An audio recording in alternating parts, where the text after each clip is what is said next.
Hey guys, so this is Matt. I just wanted to make this really short video. Let's just turn the fan down a little bit. I thought it might be beneficial to make this video and discuss what I've learned. So for those of you that don't know, I'm 20 years old.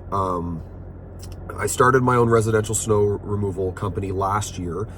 I came up with the name, Dr. Snow Removal.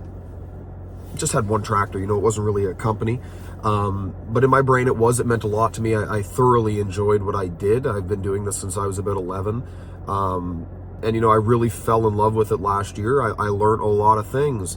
But the mistake I guess I made was I didn't learn everything.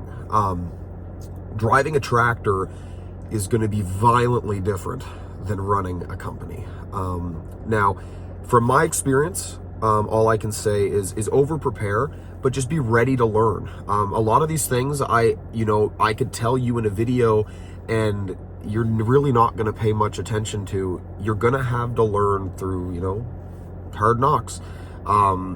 It's a game that will correct your mistakes very quickly. So what happened to me basically was, I came up with a price, I came up with a marketing plan, and I started to achieve that while attending full-time third-year biopsych double major university with the goal of becoming a pre-medical student and writing my MCATs. So I was, needless to say, extremely occupied with very difficult material. And in the backside of things, I had this company brewing, and contracts selling and stuff starting to gain some momentum. But I never quite grasped it, like seeing companies saying that they're servicing 1,000, 2,000, 3,000 homes. I thought my mild 600-700 homes was no big deal. It's a very big deal. It's a very big operation. It's a very real company at that point. And I own that, like people make mistakes. It's only, I would rather try. No one else has the guts to try anything.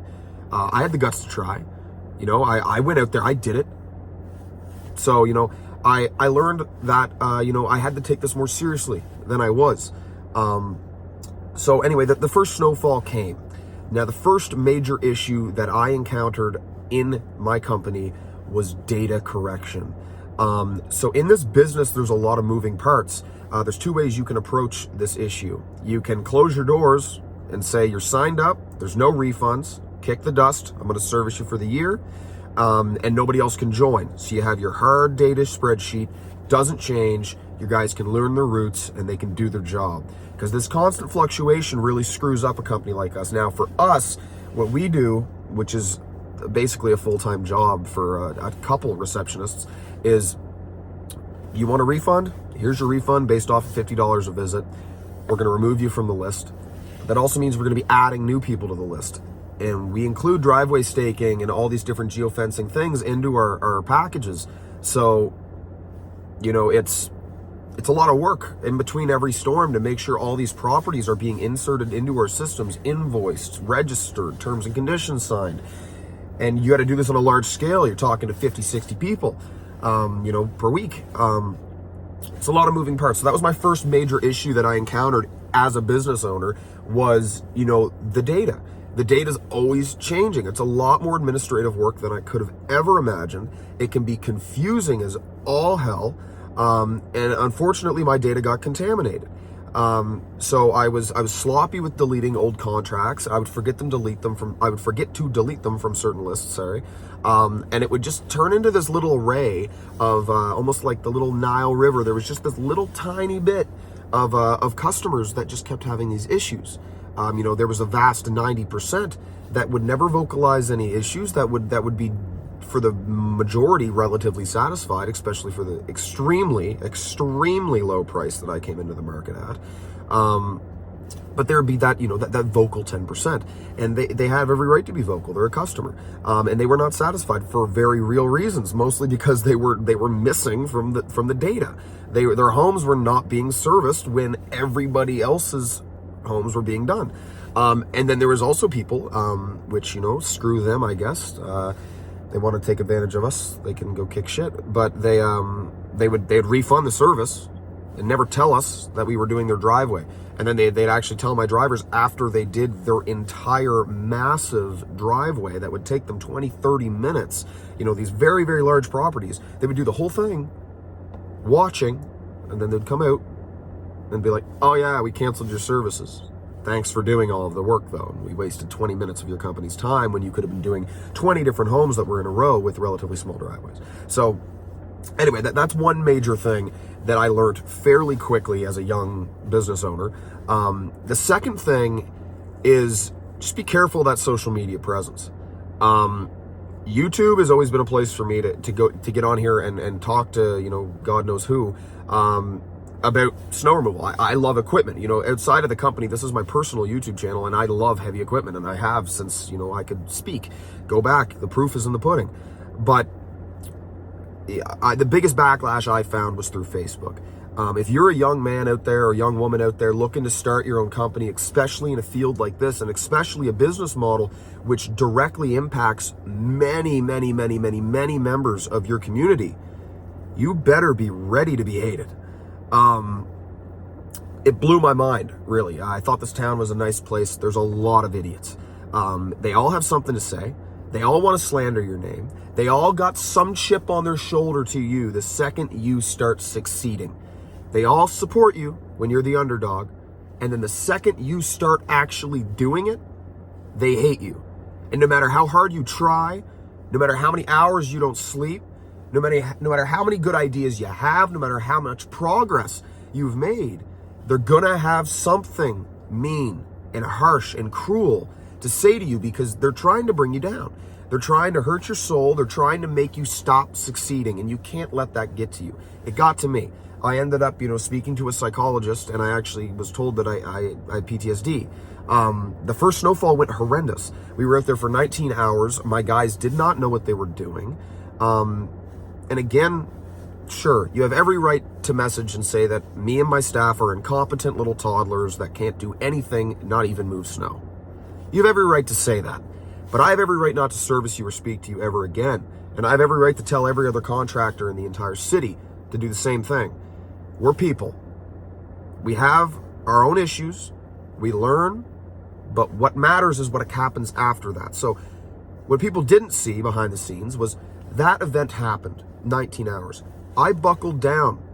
I buckled down hard. My staff buckled down hard. My guys aren't made of sugar. We buckled down. We went through the School of Hard Knocks, and within 2 storms after that, with only 4 tractors, we were able to achieve a route time of only 7.5 hours. 19 hours, 7.5 hours. You cannot tell me that that is not some serious, serious progress. So what did I do? I bought 2 more tractors. Hired 4 more staff, trained them. So now, according to everything in the way it's going, we're hoping, one of my routes is only 3 hours. 3 hours and 26 minutes, or 3 hours and 27 minutes now. It's a really good route time. That is a really good route time. 3 hours and 27 minutes, we could do it like 3 times while you're asleep. So that's what we're trying to get to.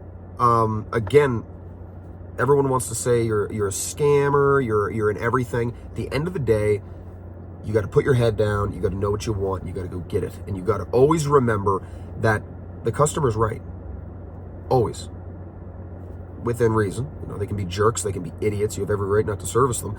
But read through the lines of the words that they say. They're children and they like to run their mouths. Read through those words. If they're running their mouth on Facebook, let them have their fake book fun. Let them have fun with it. Who cares?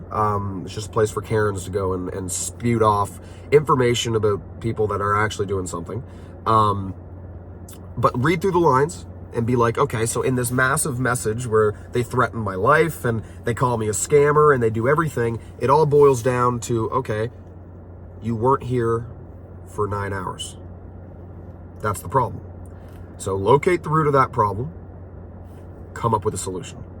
So there's 2 ways you can do that. I added equipment. Another mechanism which I've debated doing is every storm reverse each route. So every person that's at the end of a route is serviced at the beginning of the next storm. So every storm you're just kind of bouncing back and forth and achieving some level of relative satisfaction. So yeah, I've learned a lot as a young 20-year-old running a snow removal company. Right now we have 6 tractors. We have a 4052R, another 4052R, an M5 111, an M6 101, a 6110R, and another 6110R. I also have a couple more, so I have 2 more 4052Rs that are on the way. So yeah, I mean, being 20, I have not had the amount of life experience that many, many men or many, many women would have had. I was in high school 2 years ago. I knew that I wanted to do something. I came up with an idea, fell in love with it, devoted my life to it, dropped out of university. Okay, I'm 1 term away from going to medical school, which, not boasting, is extremely achievable for me. I've had the background, I've had the education, I'm not slow, I'm able to achieve it. I could go to medical school. But I'm 100% in love with this idea. Is it making me money right now? Not a lick. Not a lick. I put it all back into it, and that's okay. I do what I love. And no matter how harsh, how rude, how just ignorant people could be, I'm not going to let them win. They're going to know my name, and they're going to be serviced by me. So you got to have that winning mentality. It isn't, defeat beats inactivity, as Winston Churchill once said, any day of the week. Defeat beats inactivity. I'm going to keep doing this until I can't no more. You got to move smart. You got to run your numbers hard. You got to really think and be on the ball with every single decision that you make, every single transaction that you make, every single penny. Everything matters. All of it. There's no time or no room for error, especially when you're my age running one of the biggest snow removal companies in the region. Actually, I'd debatably say the biggest snow removal company in the region. Anyway, that's my morning spout. I just figured I'd pick you guys up, and discuss a little bit if anyone else there is interested in kind of starting a residential snow removal company. Just a few things to kind of chew on before you make that leap. Marketing by all means is good, just be careful. I made everyone know my name, and then that opens the door to hatred, right? So we're going to prove them wrong. We're going to get them all back on our team. I'm not worried about it, literally at all. I could care less. We're going to service them. It's going to be, every storm is just going to keep getting better and better and better and better and better. They're going to forget about it over the summer months, and then they're going to remember that I'm the cheapest in the region next year, and we're going to grow again. So it's all going to work out fine. I feel like this is what I was meant to do. And if you're in a similar boat to me, if you're 20, not even just looking at a snow removal company, if you're looking at landlordship, if you're looking at getting your first mortgage, if you're looking at getting 3 F-150s and renting them, any idea that you have, think about it, find a way to make it profitable and approach it. There's too many 20-year-olds right now that play video games all day. There's too many people in the world that believe that just because they have a degree, they can make money. There's too many people in general that don't have the mindset of success. Being a successful individual, in my opinion, is doing something you love every single day that you're alive. We're not here long enough to waste your time doing something else. So, that's just my 2 cents. I know nobody asked, but if you guys want to see some snow removal footage, if you guys want to see a potential TV show, if you guys want to see me and my journey on, this crazy life that I live, keep watching. By all means, stay tuned. I look forward to every single adventure, trial, and tribulation that I'm going to go through to achieve my goal. And yeah, this is surreal. It takes a little bit for me to even, cope with it sometimes, but by all means, guys, do what you love. Life's too short. If you guys have any questions, put them in the comments. This is not a big YouTube channel. I'll get back to you. Have yourself a good day. Peace.